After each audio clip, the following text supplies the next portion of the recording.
એકદમ ક્રિસ્પી અને tasty cheese paneer બાટી બનાવવા માટે સૌથી પહેલાં આપણે બાટી માટેનો લોટ બાંધીએ તો તેના માટે એક બાઉલમાં ઘઉંનો ઝીણો લોટ, રવો, અજમો, મીઠું સ્વાદ પ્રમાણે અને મોણ માટે ઘી ઉમેરીશું. હવે બધા લોટને આપણે ઘીથી સરખું હોય આ રીતે મુઠ્ઠી પડતું મોણ આપી દઈશું. હવે તેમાં જરૂર મુજબ પાણી ઉમેરતા જવાનું છે અને કઠણ લોટ બાંધીને તૈયાર કરવાનો છે.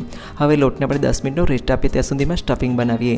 સ્ટફિંગ બનાવવા માટે સૌથી પહેલાં આપણે લઈશું પનીર, તેની સાથે લઈશું મોઝરેલા ચીઝ, તેની સાથે લઈશું આપણે કેપ્સિકમ, સમારેલા લીલા મરચાં, બાફેલી મકાઈ, process cheese, chilli flakes, pizza seasoning, લસણની પેસ્ટ, સમારેલા લીલા ધાણા અને સ્વાદ પ્રમાણે મીઠું ઉમેરીશું. હવે બધું સરખું મિક્સ કરી નાની સાઇઝના બોલ્સ તૈયાર કરી લઈશું. તો સ્ટફિંગમાંથી બધા બોલ્સ તૈયાર છે. હવે આપણે જે લોટની રેસ્ટ કરવા માટે રાખ્યો તો રેસ્ટ કરીને તૈયાર છે તેમાંથી આ રીતે નાની સાઇઝના ગોયણા તૈયાર કરીશું.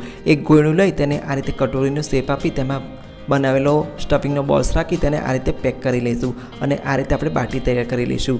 હવે બાટી આ રીતે તૈયાર થઈ જાય ત્યારબાદ આપણે તેની પર ઇમ્પ્રેશન આપીશું. તો તેના માટે આ રીતે બટર નાઇફ લેવાનું છે અને તેના પર આ રીતે ક્રોસનું નિશાન આપી દેવાનું છે. હવે આ રીતે બધી બાટી તૈયાર કરી લઈએ. હવે આપણે એક અપ્પે પેન લેવાનું છે, તેની અંદર થોડું થોડું તેલ ઉમેરીશું અને બધી બાટીને આ રીતે તેમાં રાખી દઈશું. હવે આપણે તેને ઢાંકી દઈશું અને ગેસની સ્લો ફ્લેમ પર 5 થી 7 મિનિટ માટે કૂક કરીશું. હવે તેની સાઈડ ચેન્જ કરી દઈશું અને હવે ઢાંક્યા વિના 5 થી 7 મિનિટ માટે તેને ક્રિસ્પી અને ગોલ્ડન બ્રાઉન થાય તે રીતે કૂક કરીશું. તો તૈયાર છે એકદમ સ્વાદિષ્ટ અને ટેસ્ટી ક્રિસ્પી એવી ચીઝ પનીર બાટી.